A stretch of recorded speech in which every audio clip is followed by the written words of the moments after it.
الله أكبر. لا إله إلا الله.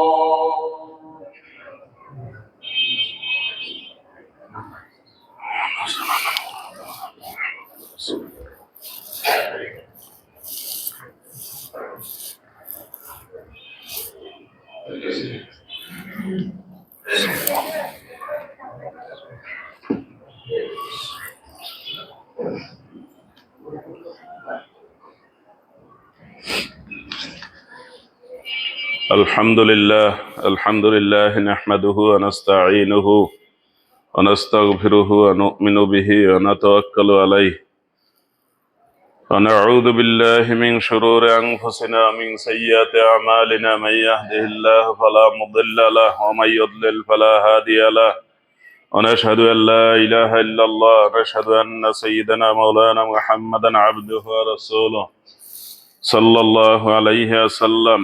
أما بعد فإن خير الحديث كتاب الله وخير الهدي هدي محمد صلى الله عليه وسلم وشر الأمور محدثاتها وكل بدعة ضلالة وكل ضلالة في النار.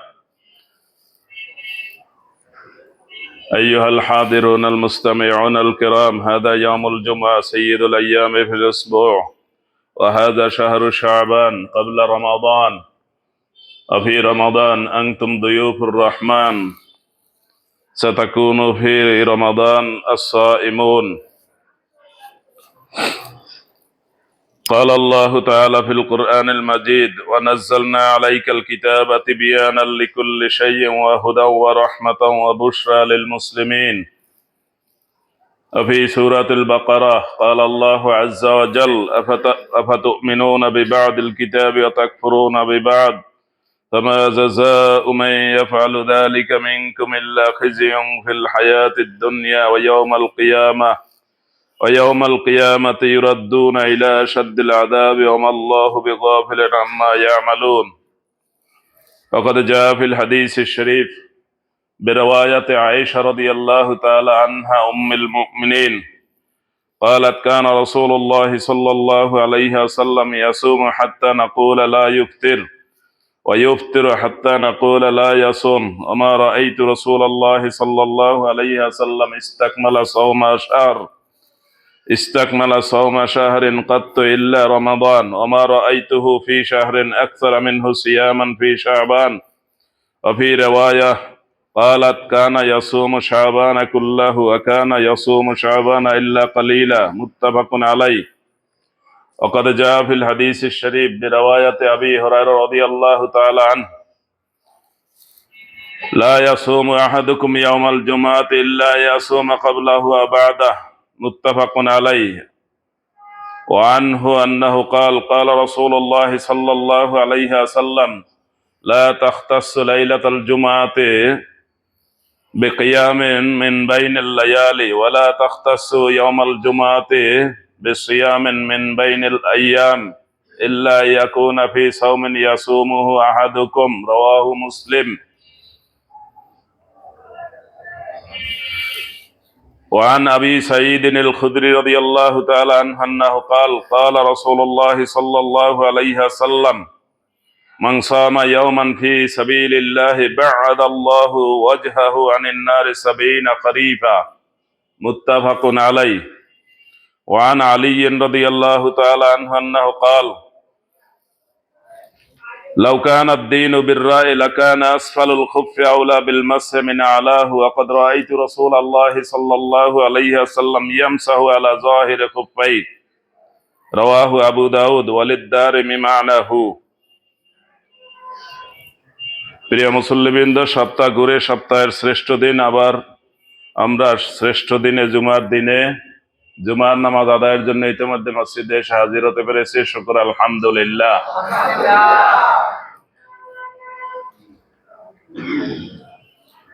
দু মাস আগে থেকে রাসূলুল্লাহ সাল্লাল্লাহু আলাইহি ওয়াসাল্লাম যে আকাঙ্ক্ষা করেছেন, যদিও হাদিসটি দুর্বল, তারপরও আমাদেরও খেয়াল রাখা দরকার। আমাদের সামনে আসতেছে রমজান। রমজানের আগের মাস শাবান মাস, এখন চলছে শাবান মাস। ফেব্রুয়ারি মাসের সাথে এই শাবান মাস আমাদের দেশের তারিখ অনুসারে মিলে গেছে। 1 ফেব্রুয়ারি 1 শাবান, হিসাবটা এবার সহজ। তবে রাসূলুল্লাহ সাল্লাল্লাহু আলাইহি ওয়াসাল্লাম শাবান মাসের হিসাবটা খুব ভালো করে করতেন, যাতে রমজান কবে থেকে শুরু হবে এটার ব্যাপারে সন্দেহ না থাকে।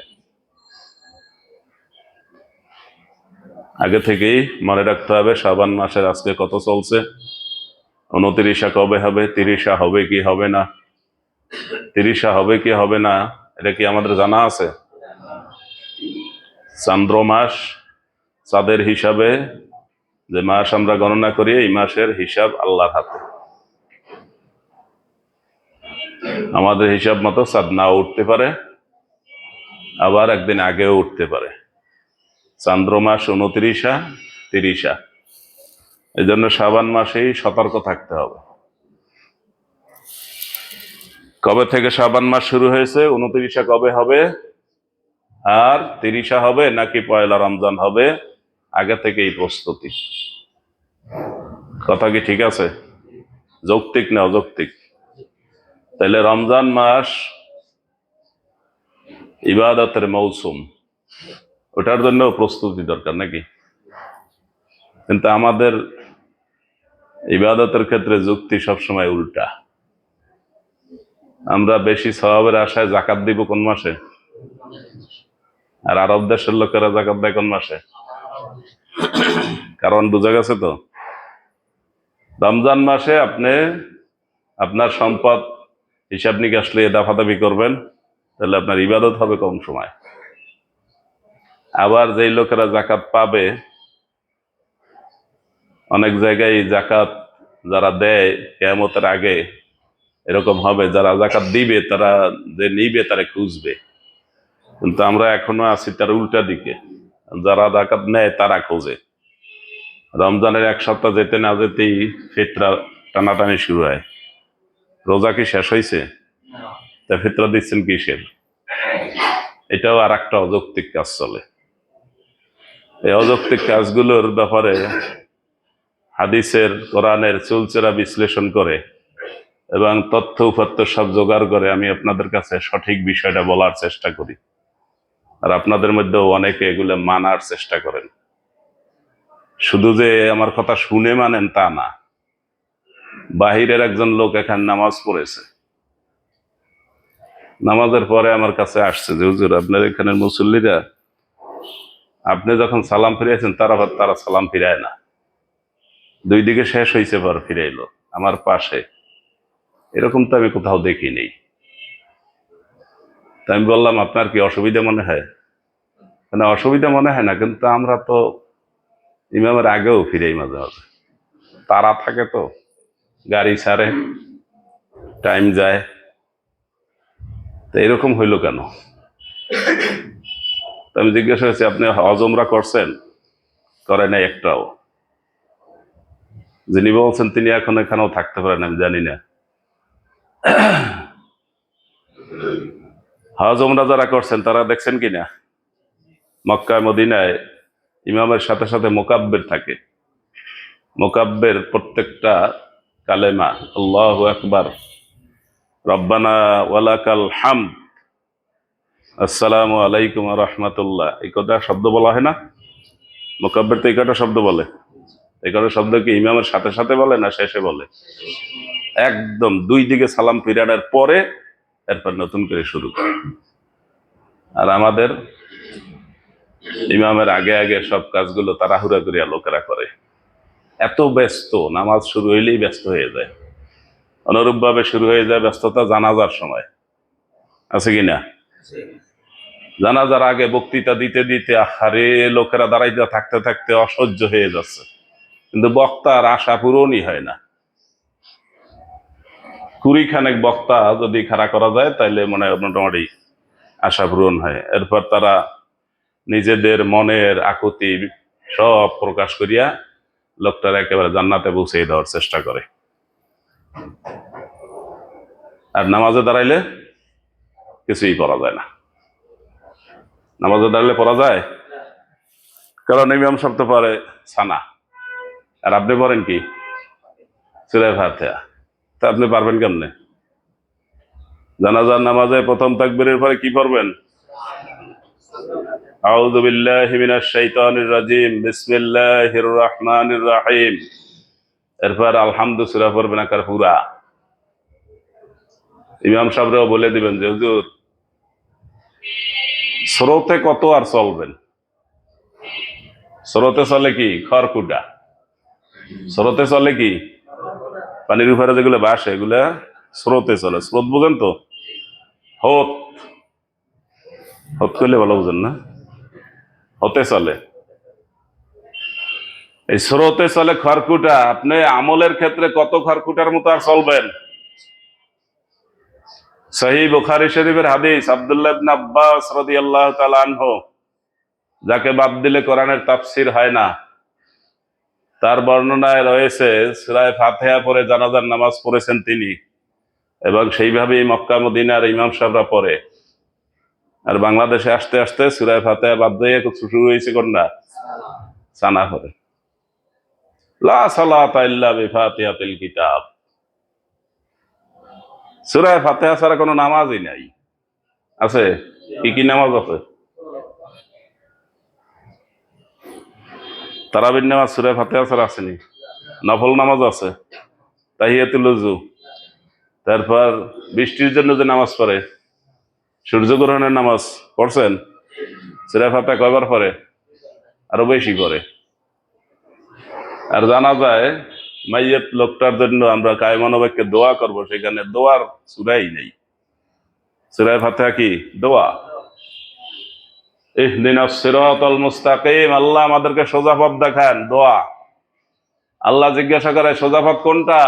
আবার আল্লাহই শিখিয়ে দিয়েছেন, সিরাতাল্লাযীনা আন'আমতা আলাইহিম, আল্লাহ আপনি যাদের উপরে নিয়ামত দান করেছেন তাদের পথ সোজা পথ। এরপর বাঁকা পথ কোনটা?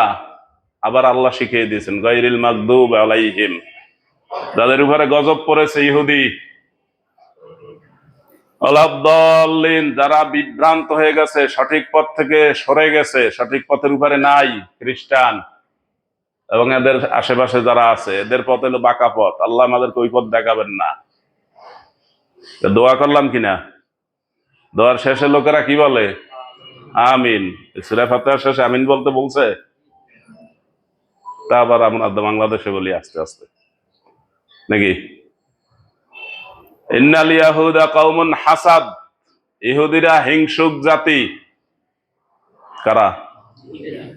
কোরআন মাজিদে সূরা মায়েদায় বলা হয়েছে ৮২ নম্বর আয়াতে, লাতাজিদান্না আশাদ্দান নাসি আদাওয়াতাল লিল্লাযিনা আমানুল ইয়াহুদা ওয়াল্লাযিনা আশরাকু, ইহুদি এবং মুশরিক যারা শিরকের সাথে জড়িত, তাদের দেবতা অনেক, তারা অনেকের উপাসনা করে, অনেকের ইবাদত করে, অনেকের পূজা করে। এই দুই জাত, কোন জাত? কি কি? ইহুদি আর মুশরিক, এরা মুসলমানদের চূড়ান্ত দুশমন। কার ঘোষণা? আল্লাহর ঘোষণা। রাসূলুল্লাহ সাল্লাল্লাহু আলাইহি ওয়াসাল্লাম বলেছেন, ইহুদিরা মুসলমানদেরকে তিন কাজে হিংসা করে বেশি। এক কাজ হলো মুসলমানরা একজন আরেকজনকে দেখলে সালাম দেয়, আসসালামু আলাইকুম ওয়া রাহমাতুল্লাহ, আপনার উপরে আল্লাহর শান্তি এবং রহমত বর্ষিত হোক। রাত্রে আপনার একটা বিপদ হয়েছে, সকালবেলা আপনার সাথে দেখা হইলো, আমি সালাম দিলাম, আপনার উপরে শান্তি বর্ষিত হোক, আপনার কোনো অসুবিধা আছে নি? কিন্তু রাত্রে আপনার একটা বিপদ হয়েছে, আমি সকালে দেখা হইলো আর আপনাকে বললাম গুড মর্নিং, সকালটা খুব ভালো হয়েছে, সকালটা ভালো হয়েছে। বিপদের মধ্যে সকালটা গেছে, তো টিটকারি মারা হইলো।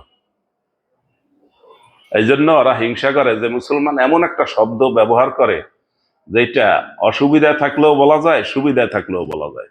সারা রাত্র আপনি আরামে ঘুমাইছেন, তারপর আবার সকালে বললাম আপনার উপরে শান্তি বর্ষিত হোক, শান্তি কি বেশি হয়ে গেছে নি? বেশি হলে অসুবিধা আছে না? তাহলে বিপদে থাকলেও বলা যায়, সুবিধা থাকলেও বলা যায়।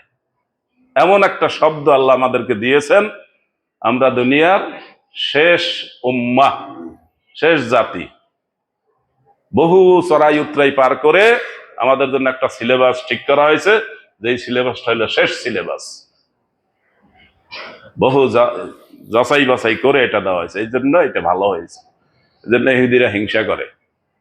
মুসলমান যখন একজন একজনকে সালাম দেয় তখন ওদের কষ্ট হয়। আর কষ্ট হয় কখন? যখন মুসলমান নামাজের কাতারে দাঁড়ায়, মুয়াজ্জিন যখন বলে কদ কামাতিস সালাহ, নামাজ দাঁড়িয়ে গেছে, সব মুসলমান দাঁড়িয়ে যায়, হাইয়া আলাস সালাহ, নামাজে দাঁড়িয়ে নামাজের দিকে আসুন। এসে আপনি বসা আছেন, আপনি দাঁড়িয়ে গেলেন, কাতার ঠিক করলেন, সুন্দরভাবে কাতারটা সোজা করে আল্লাহর সামনে দাঁড়াইলেন। এখন কথা হবে কার সাথে?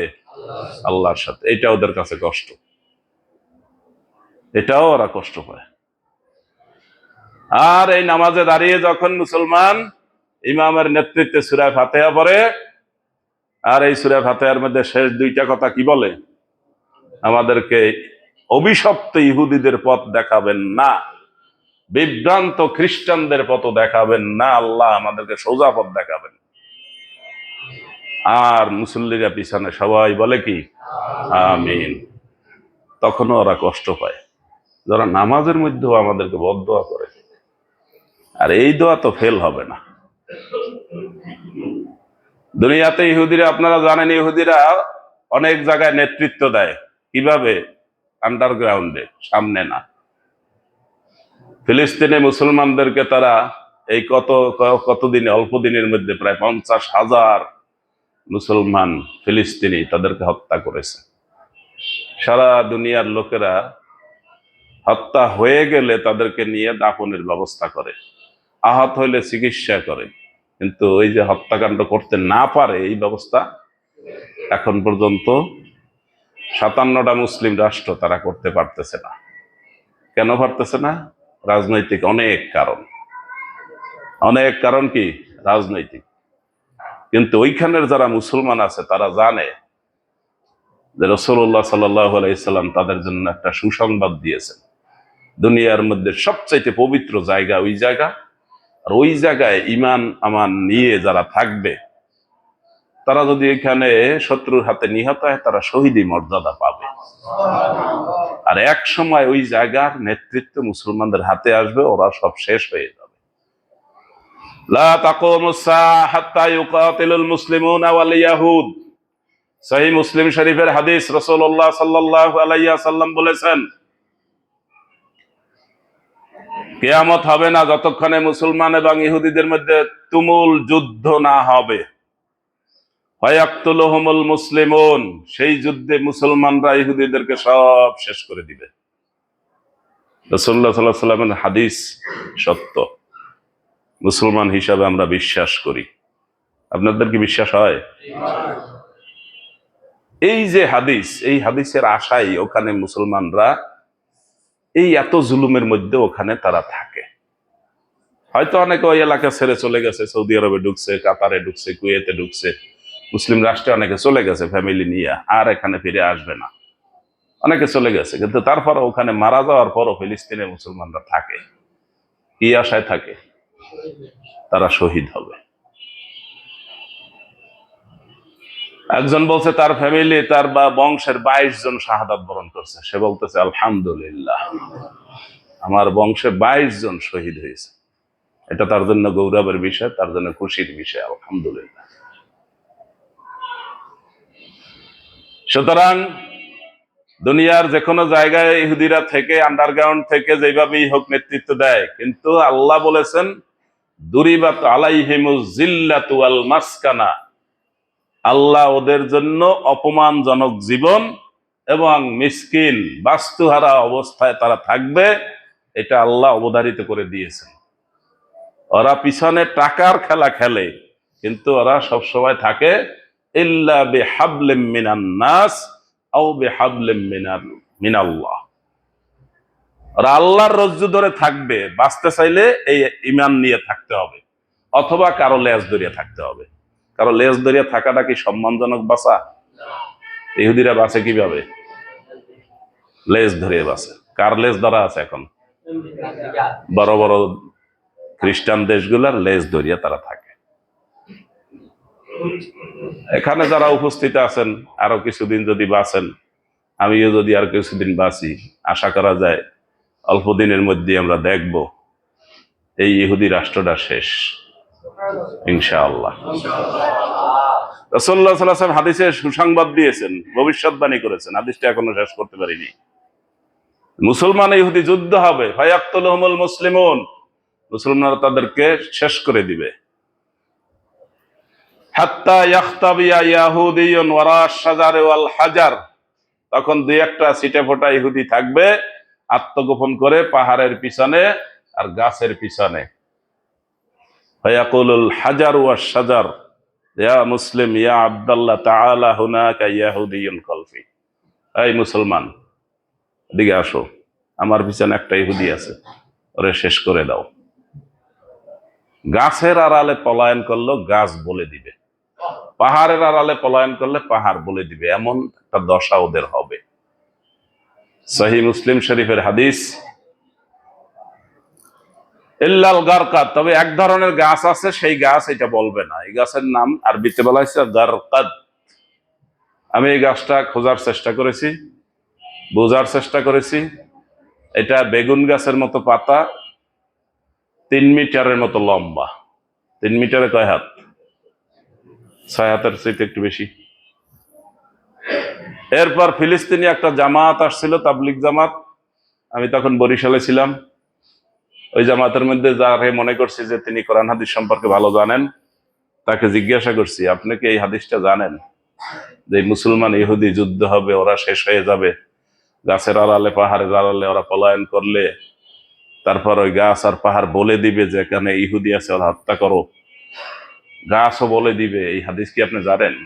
সে বলছে আমি এই হাদিস জানি। আমি জিজ্ঞাসা করছি, তাহলে আপনার দেশের ইহুদিরা কি এই হাদিস জানে? বলে যে ওরা আমাদের চাইতেও ভালো করিয়া জানে।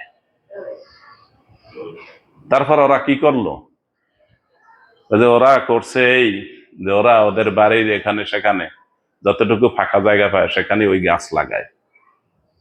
ওরা বুঝতেছে যে ওই গাছের আড়ালে পলায়ন করা যাবে। তাহলে যারা ওদেরকে ফাইনাল করবে তারাও তো বুঝবে যে এই গাছের আড়ালেই আছে, তাহলে কি বাঁচার ব্যবস্থা হইল? ওরা আর কি করে, ওরা মুসলমানদেরকে যখন অ্যারেস্ট করে, বন্দি করে, হ্যান্ডকাপ পরাইয়া নেয়, তখন মুসলমান তাসবিহ করে, দোয়া কালাম করে, এইটাও ওরা কষ্ট পায়।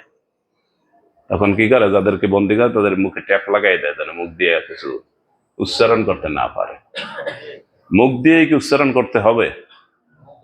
অন্তরে বলা যাবে না? তো ইহুদিদের কি শান্তি আছে? বুঝতেছেন? মুসলমান মরবে কয়বার? একবার। যারা বিশ্বাস করে আমি আল্লাহকে বিশ্বাস করছি, আশহাদু আল্লা ইলাহা ইল্লাল্লাহ ওয়া আশহাদু আন্না মুহাম্মাদান আবদুহু ওয়া রাসূলুহু, সে যদি বিশ্বাস করে যে আমার মৃত্যু একবার হবে, কি অবস্থা হবে আমি জানি না, হতে পারে ইহুদিদের হাতেই হবে, আর ইহুদিদের হাতে হলে আমার জন্য আরো ভালো, আমি শহীদই মৃত্যু পেলাম। তাহলে মুসলমানদের এটা নিয়ে টেনশন আছে? বিবিসি থেকে একটা অনুষ্ঠান করেছিল, আমি শুনেছি।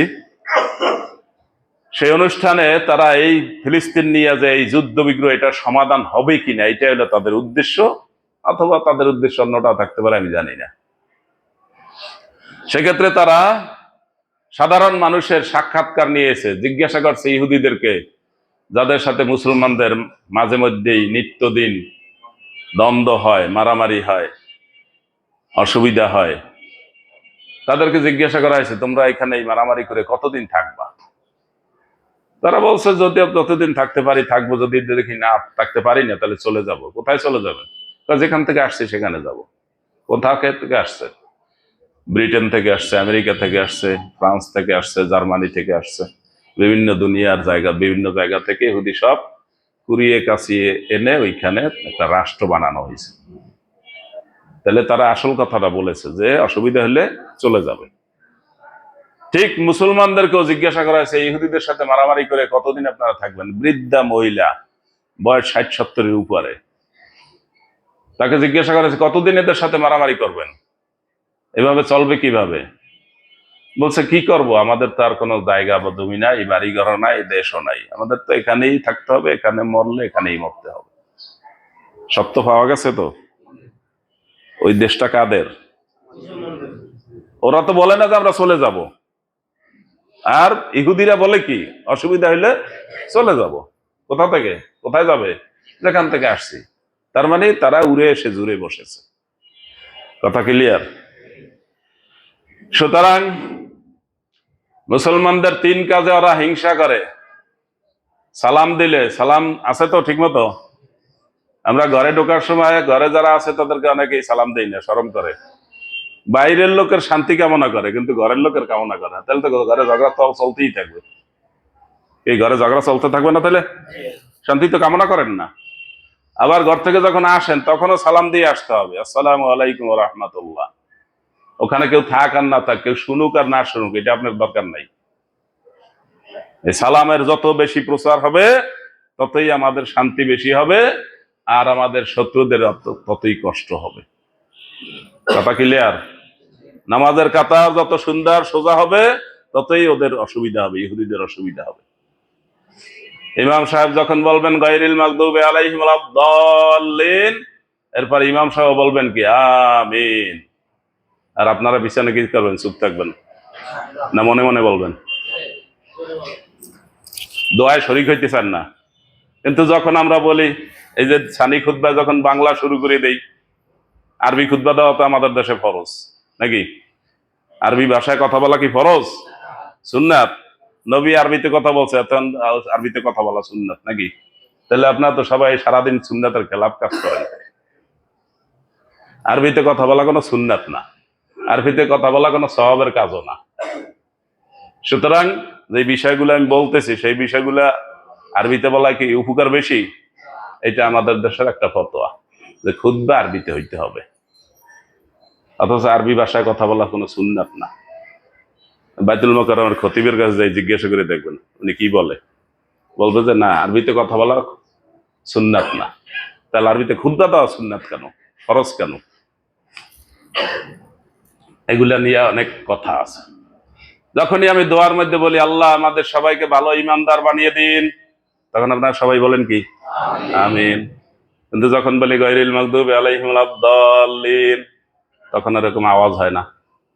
তার মানে ওইখান থেকে আপনি বোঝেন নাই, অথবা আপনি এটা রাজি না। পাশে যদি ইহুদি থাকে আবার শুনবে, দরকার নেই, আমি আসতে বলি, ইহুদির মনে কষ্ট না হোক। পাশে ইহুদি আছে, আমাদের এখানে নাই, কোন কোন জায়গায় তো আছে। ইহুদিদের বন্ধু আছে কিনা? ও, ইহুদিদের বন্ধু আছে, তাহলে তো ইহুদি আছে। যার হজ ফরজ হয়েছে, হজে যাওয়ার সক্ষমতা আছে, যোগ্যতা আছে, কিন্তু সে হজে যায় নাই, রাসূলুল্লাহ সাল্লাল্লাহু আলাইহি ওয়াসাল্লাম কি বলেন? লা হাজাতা লিল্লাহি ফি আইয়ামুতা ইয়াহুদিয়া ওয়ালা নাসরানিয়া। এই লোকটা ইহুদি হইয়া মরুক আর খ্রিস্টান হইয়া মরুক, আল্লাহর কোনো দরকার নেই। তাহলে ইহুদি আমাদের আশেপাশে আছে কিনা? সে নামে কি ইহুদি না কাজে ইহুদি? কাজে ইহুদি আমাদের পাশেও আছে। সম্মানিত হাজিরিন, শাবান মাস চলছে, রমজানের প্রস্তুতি চলবে কিনা? কিভাবে চলবে? রোজা থাকবেন, রোজা শুরু করছেন? শাবান মাসের 1 তারিখ থেকে রোজা শুরু করবেন, 15 তারিখ পর্যন্ত চলতেই থাকবে। এটা হলো রাসূলুল্লাহ সাল্লাল্লাহু আলাইহি সাল্লামের এক আমল। আম্মাজান আয়েশা রাদিয়াল্লাহু তাআলা আনহা বলেছেন, রাসূলুল্লাহ সাল্লাল্লাহু আলাইহি সাল্লাম শাবান মাস আসলে এমন ভাবে রোজা শুরু করতেন, আমরা মনে করতাম যে তিনি আর রোজা ছাড়বেন না। 15 তারিখ পর্যন্ত একটানা চলতো, এরপর আবার এমন ভাবে ছাড়তেন আমরা মনে করতাম কি আর থাকবেন না। তবে অন্যান্য কতগুলা রেওয়ায়াত আছে, সেগুলো সহিহ রেওয়ায়াত, বুখারী মুসলিম সহ সহিহ হাদিসের রেওয়ায়াত, যে রাসূলুল্লাহ সাল্লাল্লাহু আলাইহি সাল্লাম রমজান ছাড়া কোনো মাসের পূর্ণ মাস রোজা রাখেন নাই। তবে শাবানের চাইতে এত বেশি রোজা কোনো মাসে রাখেন নাই। এই আমলগুলো আমাদের করা চাই। এরপরে রয়েছে রাসূলুল্লাহ সাল্লাল্লাহু আলাইহি সাল্লাম নিষেধ করেছেন যে তোমরা শুধুমাত্র জুমার দিনে রোজা রাখবে না। জুমার দিনে রোজা রাখতে চাইলে তার আগে পরে একদিন রাখবে। অন্য হাদিসে আসছে লা তাখতাসু লাইলাতাল জুমাতি বিকিয়ামিন মিন বাইনাল লায়ালি। তোমরা শুধুমাত্র জুমার রাতে তাহাজ্জুদ পড়বে এই চিন্তা করবে না, বরং কম বেশি যতদূর পারা যায় ততদূর পড়ার চেষ্টা করবে।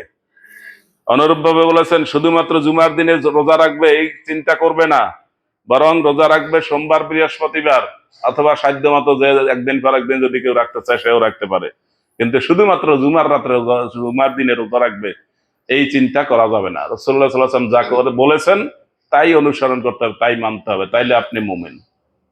আল্লাহর নবী যা বলেছেন, আল্লাহ যা বলেছেন, দলিল কয়টা? দুইটা। সুতরাং এই আমলটা করতে হবে। অনুরূপভাবে আবু সাঈদ খুদরি রাদিয়াল্লাহু তাআলা আনহু থেকে বর্ণিত হাদিস, তিনি বলেছেন, মান সামা ইয়াওমান ফি সাবিলিল্লাহি বা'আদাল্লাহু ওয়াজহাহু আনিন নারি ৭০ খরিফা, যে আল্লাহর উদ্দেশ্যে, আল্লাহর সন্তুষ্টির জন্য একদিন রোজা রাখে, আল্লাহ তার থেকে দোজখের আগুন ৭০ বছরের দূরত্বে নিয়ে দেন। একদিন রোজা রাখা আল্লাহর সন্তুষ্টির জন্য। আর যেখানে রাসূলুল্লাহ সাল্লাল্লাহু আলাইহি ওয়াসাল্লাম এই মাসে বেশি বেশি রেখেছেন, আপনার আমলটাও তাই হওয়া দরকার। অনেকের পক্ষে সম্ভব, কিন্তু সম্ভব না বলে আমরা দূরে থাকি। রাসূলুল্লাহ সাল্লাল্লাহু আলাইহি ওয়াসাল্লাম রোজার প্রস্তুতি নিচ্ছেন শাবান মাসে বেশি রোজা রেখে, আর আমরা প্রস্তুতি নেই কি? শাবান মাসে বেশি বেশি খেয়ে দে সুস্থ থাকতে হবে। সুস্থ থাকা অসুস্থ হওয়া কার হাতে? আমাদের হাতেও আছে। আপনাদের যদি ঠান্ডা পানি দিয়ে জনমনের মতো ডুবাইতে থাকেন তো সর্দি হবে কিনা? আপনি যদি জানালা খুললে বা জানালার পাশে মাথাটা দিয়ে ঘুমান, ঠান্ডা লাগিয়ে সমস্যা হবে কিনা? তা সুস্থ হওয়া অসুস্থ হওয়া আমাদের হাতে আছে কিনা? না আমরা জড় পদার্থ, কিছু পারি না। আমরা কি জড় পদার্থ? আমাদের দেশে মানুষের ইমান হইল আল্লাহর ইচ্ছা ছাড়া গাছের পাতাটাও লড়ে না। তাহলে সব আল্লাহর ইচ্ছায় হয়? আল্লাহ কোরআনে এই কথা কখনো বলেন নেই। আল্লাহ বলছেন, আমা তাসকুতু মিন ওয়ারাকাতিন ইল্লা ইয়ালামুহা, গাছের একটি পাতাও যদি ঝরে আল্লাহ জানেন। দুনিয়ার কোথাও কোনো কিছু ঘটে কে জানেন? আল্লাহ জানেন। সেই কথা বলছে, সেইটারে ঘুরাইয়া বানাইছে কি? আল্লাহর ইচ্ছা গাছের পাতাটাও লড়ে না। তাই কিছুতে কিছু হয় না, যা কিছু হয় সব আল্লাহর ইচ্ছা হয়। তা আপনি আর আমি কি পাথর? করার কিছু নাই কি? ভালো মন্দ করার কিছু নাই। আপনার হাতে মোবাইলটা আছে, আপনি মোবাইলটা কল দিচ্ছেন, আওয়াজ হয় না, কল দিচ্ছেন, কল যায় না, রাগে মোবাইলটা আছাড় মেরে ভেঙে ফেলছেন। কার ইচ্ছায় ভাঙছেন? আল্লাহর ইচ্ছায় না নিজের ইচ্ছায়? আল্লাহ প্রত্যেক মানুষকে ইচ্ছা শক্তি ছেড়ে দিয়েছেন, নাটকাই রাখছেন। গায়ে বল দিয়েছেন কিনা? শক্তি আছে, খাওয়া দাওয়া করে বল আছে তো? না এটা আটকাই রাখছেন? এরপর কোরআন দিয়েছেন, এরপর নবী পাঠিয়েছেন, কোরআন বুঝিয়ে দেওয়ার লোক পাঠিয়েছেন, এরপর বলে দিয়েছেন এই পথে হাঁটবা, এই পথে হাঁটবা না। এখন যে হাঁটে, এটা কি তার ইচ্ছে হাঁটে না আল্লাহর ইচ্ছে হাঁটে? তার ইচ্ছে। তাহলে ফল পাবে কে? সেই পাবে। ভালো হইলে সে পাবে, মন্দ হইলেও সে পাবে। আর যদি বলেন না কিছুতেই কিছু হয় না, সব যা কিছু হয় সব আল্লাহর ইচ্ছে হয়, তাহলে চোরে চোরে চুরি করে কার ইচ্ছায়? আল্লাহর ইচ্ছায়। তাহলে দায় কার? আল্লাহ। ডাকাতে ডাকাতি করে কার ইচ্ছায়? আল্লাহর ইচ্ছায়। তাহলে দায় কার? আল্লাহর।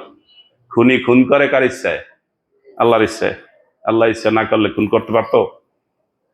ইমান আকীদা ঠিক করতে হবে, বুঝতে ভুল করা যাবে না। ইমানের বেলায় আপনি বলছেন যে আমি কিছু বুঝি না, কিন্তু আপনি ঝুড়িতে একটা আম যদি থাকে, আর ওই একটা আম যদি কিনেন, একটা আপেল যদি কিনতে যান, ওই একটা আছে একটাই যদি কিনতে যান, তাকে এটা দেখবেন না দেখবেন না? ও ওইটা যাচাই বাছাই করে এটা বুঝে পাবো। কিন্তু ইবাদতের বেলায় আর বোঝে না। তাহলে যা কিছু হয় সব আল্লাহর ইচ্ছা হইতেছে না? আমাদেরকে আল্লাহ শক্তি দিয়েছেন, ভালো মন্দ করার বুঝার শক্তি আছে কিনা? যার যেরকম শক্তি আছে, যার যেরকম ব্রেন আছে, তাকে প্রশ্নও সেইভাবে করা হবে। একজন অনেক চালাক চতুর, তারা প্রশ্ন করবে কি ক্লাস 5-এর? তারা প্রশ্ন করবে এরকম বড়। সুতরাং এই কথা কখনো বলবেন না, ভুলেও বলবেন না যা কিছু হয় আল্লাহর ইচ্ছা হয়, আমরা কিছু না। তাহলে আমরা জড় পদার্থ, পাথর, কোনো কিছু ক্ষমতা করার ক্ষমতা নাই। আবার বলে কি, আরে রুগীটা হাসপাতালে নিতে পারলো না, হাসপাতালে নিতে পারলে বাঁচান যাইতো। রুগী হাসপাতালে নিতে পারলে বাঁচান যাইতো? দুনিয়াতে এমন কোন ঔষধ আর এমন কোন ডাক্তার আছে যার মৃত্যু হওয়ার নির্ধারিত সময় আল্লাহ যেটা নির্ধারণ করে দিয়েছেন আমাদেরকে বলেন নাই? এটার চাইতে বাড়ানো কমানো তার ক্ষমতা আছে? এটা বিশ্বাস করেন তো? বিশ্বাস করলে তো ওই কথা বলা যাবে না। মুসলমান সব কথা বলতে পারবে না। ইমান নষ্ট হয় এমন কথা বলা যাবে না। সব খাইতে পারবে, যা আল্লাহ নিষেধ করছে তা খাওয়া যাবে না। সব জায়গায় যাওয়া যাবে, যেখানে যাইতে নিষেধ করছে ওখানে যাওয়া যাবে না। মুসলমানের জীবনটা কেমন? জেলখানায় যেমন তেমন। জেলের ইচ্ছা মতো আপনাকে গোসল করতে দিবে, ওই সময় গোসল করতে হবে। পানিও ওই রকম দিবে, ওইটুকুই ব্যবহার করতে হবে। খাবার যে সময় দিবে ওই সময় নিতে হবে। ঘুমানোর জন্য যখন লকারে ঢুকাবে, যখন ঢুকে যে গিয়ে ঘুমাতে হবে। মুসলমানের জীবন কি স্বেচ্ছাচারী জীবন? বরং যে স্বেচ্ছাচারী জীবন পালন করবে সে একটা দেবতা, তার মনের ইচ্ছা মতো কাজ করে, এই দেবতার অনুসরণ করে সে একটা মুশরিক।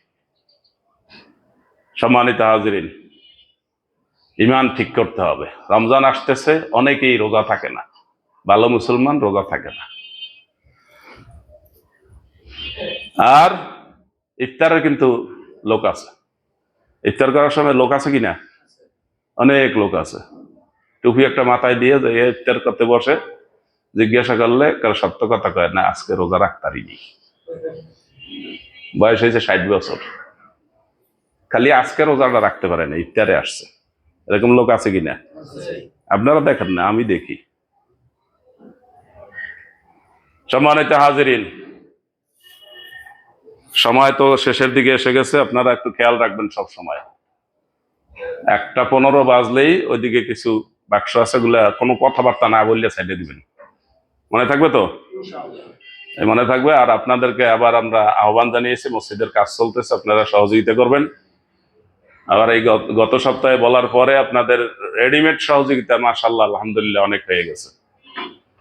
আপনারা প্রস্তুতি নিয়ে আসবেন। মসজিদের উন্নয়নের কাজ চলতেছে তো দেখতেছেন, এই কাজে সরাসরি অংশগ্রহণ করবেন ইনশাআল্লাহ। আর একজন লোক অসুস্থ আমার কাছে এখন এসে বলছে চিকিৎসার জন্য তার সাহায্য দরকার, আপনার সাধ্য মতো তাকে সাহায্য করবেন, হয়তো পিছনে আছে। আর এক ভাই অসুস্থ, খুব কঠিন ক্যান্সার রোগে আক্রান্ত, দোয়া চেয়েছেন। আমরা সবাই তার জন্য দোয়া করি, আল্লাহ তাকে সুস্থতা দান করুন। এই অসুস্থতার জন্য আল্লাহ গুনাহ মাফের ওয়াদা করেছেন, হাদিস শরীফে এসেছে, আপনি যদি অসুস্থ হন আল্লাহ আপনার কিছু গুনাহ মাফ করে দিবেন। আপনার যদি পায়ে একটা কাঁটা ঢোকে তাইলেও আল্লাহ আপনার কিছু গুনাহ মাফ করে দিবেন। আপনি যদি একটা দুশ্চিন্তায় পড়েন তাইলেও আল্লাহ আপনার কিছু গুনাহ মাফ করে দিবেন। সুতরাং যারা অসুস্থ তারা আল্লাহর কাছে বলবেন, আল্লাহ আপনাদের কিছু গুনাহ মাফ করে দিবেন। এটার জন্য ছটফট করা যাবে না, আল্লাহর কাছে বলতে হবে, সবর করতে হবে। সবর করলে আপনি ফলটা পাবেন।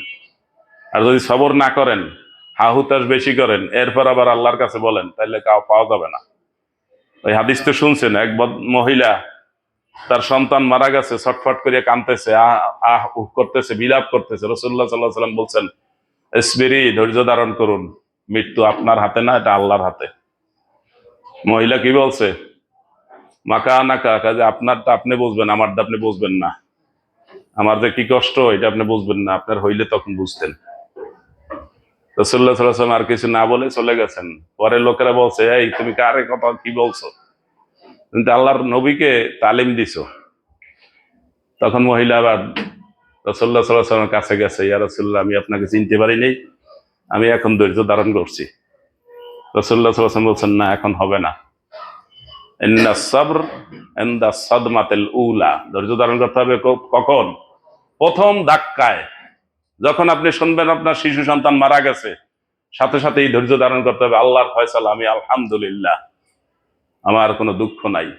কিন্তু আপনার শিশু সন্তানের জন্য আপনার চোখ দিয়ে পানি পড়বে, ওটা পড়বে, কিন্তু আপনি বিলাপ করবেন না। আপনি বলবেন, আল্লাহর সিদ্ধান্তে আমি কি একমত, আলহামদুলিল্লাহ।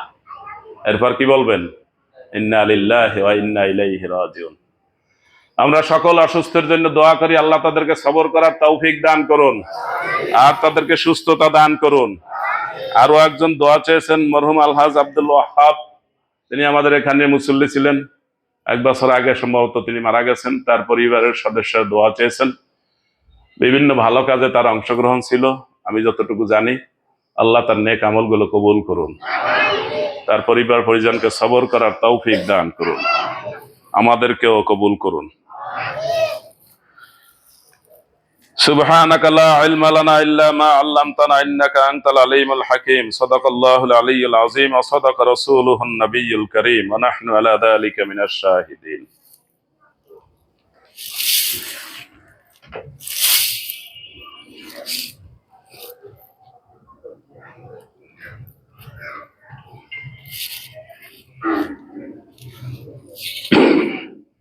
الحمد لله حمدا كثيرا وسبحوه بكرة وأصيلا وأشهد أن لا إله إلا الله وأشهد أن سيدنا مولانا محمدا عبده ورسوله مخاطبا نحن نزلنا عليك القرآن تنزيلا إن الله وملائكته يصلون على النبي يا أيها الذين آمنوا صلوا عليه وسلموا تسليما اللهم صل على محمد وعلى آل محمد كما صليت على إبراهيم وعلى آل إبراهيم إنك حميد مجيد اللهم بارك على محمد وعلى آل محمد كما باركت على إبراهيم وعلى آل إبراهيم إنك حميد مجيد خصوصا منهم على الخلفاء الراشدين المهديين رضوان الله تعالى عليهم أجمعين ইয়া আল্লাহ এতক্ষণ আমরা কোরআন এবং হাদিসের থেকে যা শুনলাম আমাদেরকে তা আমল করার তৌফিক দান করুন আদম আলাইহিস সালাম থেকে শেষ নবী মুহাম্মদুর রাসূলুল্লাহ সাল্লাল্লাহু আলাইহি ওয়াসাল্লাম পর্যন্ত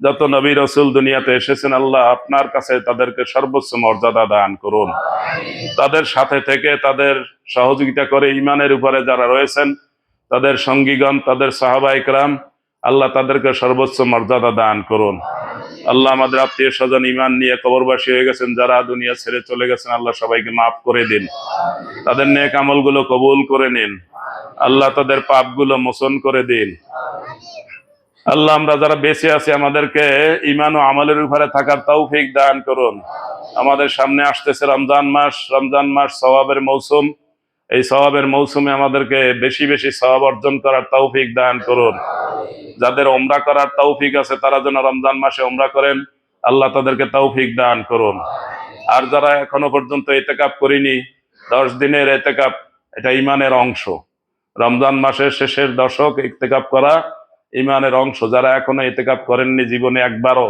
আল্লাহ সবাইকে ইতিকাফ করে ঈমান পরিপূর্ণ করার তৌফিক দান করুন সেই জন্য এখনই প্রস্তুতি নিতে হবে যারা দুনিয়ার জন্য খুব বেশি ব্যস্ত আপনাকে ছাড়া সংসার চলে না আপনাকে ছাড়া সমাজ চলে না আপনাকে ছাড়া রাষ্ট্র চলে না যারা মনে করেন তাদের বেশি বেশি ইতিকাফ করা দরকার আপনাকে ছাড়াও সংসার চলে এটা আপনি দেখেন আপনি দেখেন যে আপনাকে ছাড়া সংসার চলে আপনাকে ছাড়া সমাজ চলে আপনাকে ছাড়া প্রতিষ্ঠান চলে আপনি না থাকলেও চলবে আপনি একসময় ছিলেন না দুনিয়াতে তাও দুনিয়া চলছে ভবিষ্যতে আমরা অনেকেই থাকবো না তারপরে দুনিয়া চলবে কিনা সুতরাং যারা মনে করেন আমি খুব বেশি ব্যস্ত আমার ইতিকাফ করা সম্ভব না তাদেরই 1 নম্বরে ইতিকাফ করতে হবে আর ইতিকাফ করা কি ঈমানের অংশ ইতিকাফ করা কি ঈমানের অংশ এখানে ঈমানের কতগুলো পয়েন্ট দেওয়া আছে 77টা দেওয়া আছে এর মধ্যে একটা আছে ইতিকাফ করা ঈমানের অংশ এগুলা শিখে শিখে যারা জীবনে একবারও ইতিকাফ করেন নাই 10 দিনের তারা অবশ্যই নিয়ত করবেন যে আল্লাহ আমাকে কোনো মতে এই বছর রমজানের শেষ পর্যন্ত বাঁচাইয়ে রাখেন যাতে আমি ঈমানটারে অন্তত এই পয়েন্টে পরিপূর্ণ করতে পারি আল্লাহ আমাদেরকে তৌফিক দান করুন আল্লাহ আমাদেরকে পরস্পরে মিলেমিশে থাকার তৌফিক দান করুন আমাদের আত্মীয় স্বজনের হক হুকুক ঠিকমতো তাদেরকে পৌঁছে দেওয়ার তৌফিক দান করুন যারা অসুস্থ তাদেরকে সেবা করার তৌফিক দান করুন যারা প্রতিবেশী তাদের হক হুকুক আদায় করার তৌফিক দান করুন আমাদের সন্তানদেরকে সুন্দর ইমানদার সুন্দর ভালো আমলি বানানোর তৌফিক দান করুন আমরা তাদেরকে যে লেখাপড়া করাই সেই লেখাপড়া দ্বারা যদি তার ঈমান না হয় ঈমান অর্জিত না হয় সেই লেখাপড়া মুসলমানের কোনো লেখাপড়া নয় মুসলমান ঈমান রক্ষা করার জন্য লেখাপড়া করবে আমাদের সন্তানদেরকে আমরা যেন ভালো ঈমানদার করতে পারি আল্লাহ আমাদের তৌফিক দান করুন আমাদের সন্তানদের ভালো আচরণ শিক্ষা দেওয়ার তৌফিক দান করুন সব কাজে বিসমিল্লাহ বলা সব ভালো কাজে ডান দিক থেকে করা এই আমলগুলো আদব কায়দাগুলো বড়কে সম্মান করা ঈমানের অংশ ছোটকে স্নেহ করা ঈমানের অংশ আমাদেরকে এই ঈমানের বিষয়গুলো জেনে বুঝে সেই ঈমানের বিষয়গুলোকে আমাদেরকে তাজা রাখার তৌফিক দান করুন রব্বানা তাকাব্বাল মিন্না ইন্নাকা আনতাস সামিউল আলিম